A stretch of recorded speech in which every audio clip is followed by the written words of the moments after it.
Salut tout le monde, c'est Mafio. Et cette fois-ci, on se retrouve pour l'épisode numéro 4 de Changeons d'univers sur Call of Duty World at War. Et donc cet épisode sera un petit peu plus spécial que d'habitude parce que... Voilà, vous verrez pourquoi dans la vidéo, mais je vais vous faire un petit topo de la vidéo pour le début pour que vous sachiez un petit peu de quoi je veux parler. Donc, en fait, durant la soirée, donc il devait être genre 3 heures du matin, j'étais avec mon pote Kebok. Et on parlait un petit peu de code QG et de ma chance de me faire uploader sur cette chaîne parce que bon, j'ai eu beaucoup de chance, je me suis déjà fait uploader 2 fois plus le clip du jour, donc j'étais vraiment content. Et on a un petit peu parlé du travail qu'il réalisait, de Tizo, qui est pour moi à mon avis un adepte de Call of Duty 5, parce que quand j'ai vu un petit peu ses montages et ses clips sur Call of Duty World at War, sérieusement je fais pas le lèche-cul ou quelque chose, mais j'ai remarqué quand même que faire une kill feed de 7 au C4, excusez-moi, mais 7, plutôt 7 kills en un C4 pardon, c'est quand même on va dire assez extraordinaire, c'est pas ça qu'on voit tous les jours. Donc en plus j'ai remarqué que la plupart de ces clips étaient vraiment basés sur Call of Duty World at War. Et donc j'ai vraiment remarqué que c'était un joueur à mon avis qui aimait beaucoup Call of Duty World at War et le PTRS 41. Donc là je m'avance un petit peu dans ce que je dis, je sais pas du tout si le Call of Duty World at War est un de ses jeux favoris. Je pense à mon avis parce que bon, quand il y a du temps libre à mon avis il va jouer sur Call of Duty World at War. Et de plus il aime beaucoup le PTRS 41. Et donc avec mon pote on parlait un petit peu de Tizo etc, de ces clips on va dire assez exceptionnels sur Call of Duty World at War. Et à ce moment là on a lancé une partie, on s'est dit t'imagines on tombe avec lui sur code 5. Et comme par hasard on est tombé dans la même partie que lui. Donc voilà, on va dire qu'on est médium, on va dire qu'on prévoit l'avenir hein. Non plus sérieusement c'était on va dire assez choquant parce qu'on s'est dit t'imagines on tombe dessus. Et à ce moment là on est tombé dessus, on a fait 2-3 parties encore avec lui après. Et, franchement il est super sympa, il répond aux messages quand on lui envoie des messages, il répond etc, c'est vraiment sympa. Et là sûrement je vais avoir souvent des commentaires pour dire que je fais de lèche-cul etc. Non pas du tout, est-ce que je prends ce gameplay juste parce que je l'ai rencontré? Pas du tout. C'est parce que j'ai fait surtout un très bon gameplay aussi sur Call of Duty World at War au sniper qui est le PTRS 41. Et justement Tizo il jouait aussi avec ce sniper là. Comme mon pote Bok, on jouait tous les trois au sniper. Et on peut vous dire que on leur a mis la misère au sniper les pauvres. Donc là vous pouvez voir que j'ai fait une petite transition parce que mon HDPVR avait planté, donc c'était pour que ça gêne le moins. Et donc durant cette vidéo je vais jouer exclusivement au C4 et au PTRS 41.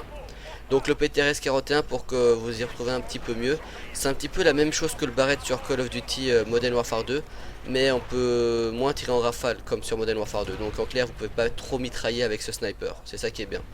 Donc c'est vraiment un sniper semi-automatique quoi, donc c'est pas à verrou. Et aussi non, ce que je voulais dire, c'est que je vais me lancer dans un montage Call of Duty World at War. Pourquoi j'ai envie de me lancer là-dedans? Parce que premièrement c'est mon tout premier Call of Duty. Et c'est là où j'ai pris beaucoup de plaisir à jouer.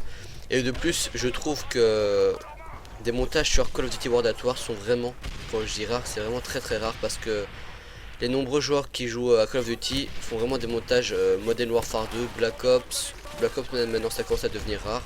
Au passage une petite triple au C4. Et vous inquiétez pas, ça va pas être la seule au C4 en plus, parce que je vais en faire vraiment beaucoup.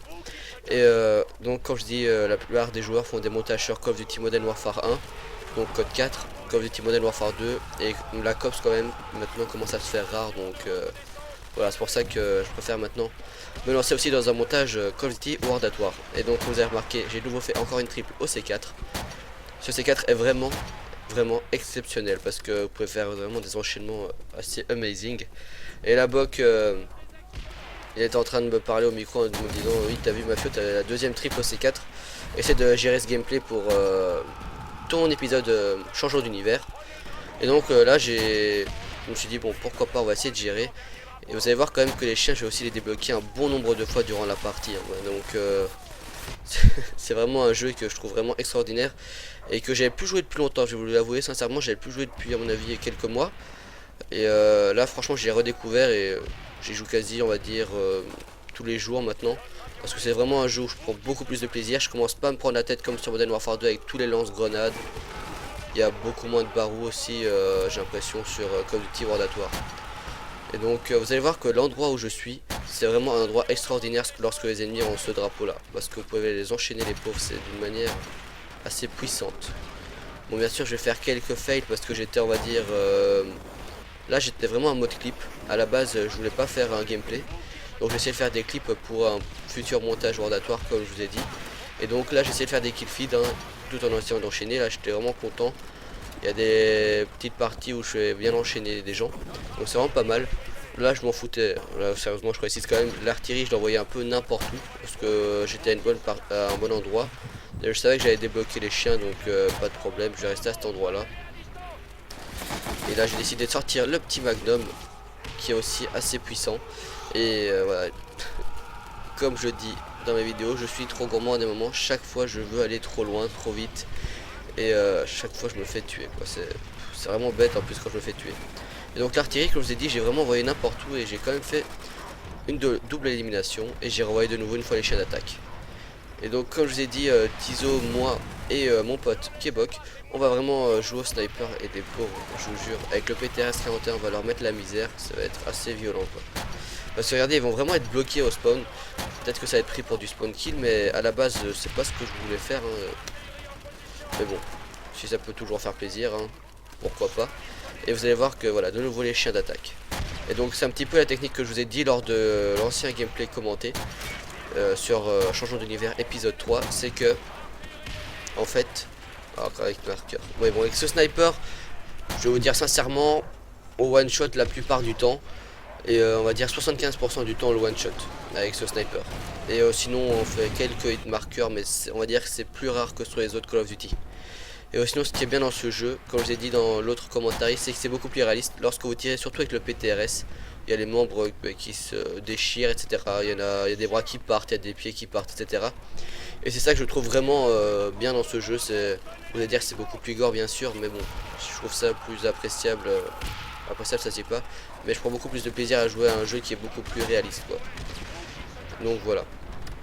Aussi donc quand je vous ai dit qu'il one shotait la plupart du temps, bah oui, c'est vraiment aussi c'est un sniper, je pense qu'il peut défoncer les tanks hein. Je pense que même dans un petit clip de Tizo, hein, je suis pas fan de regarder tous les clips etc. Mais une fois il y en avait un qui m'avait on va dire assez impressionné.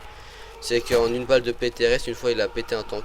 Donc c'est excusez-moi, mais une balle de sniper qui explose un tank, c'est quand même assez abusé. C'est comme le Barrett calibre 50 qui normalement je pense est destiné à trouver les tanks pour tuer les ennemis à l'intérieur. Donc à la base ce n'est pas un sniper pour quickscoper etc. D'ailleurs en parlant de quickscope, à la base normalement aucun sniper n'est fait pour quickscoper. Mais bon ça on va pas commencer à faire un petit débat, on s'en fout un peu de ça pour le moment.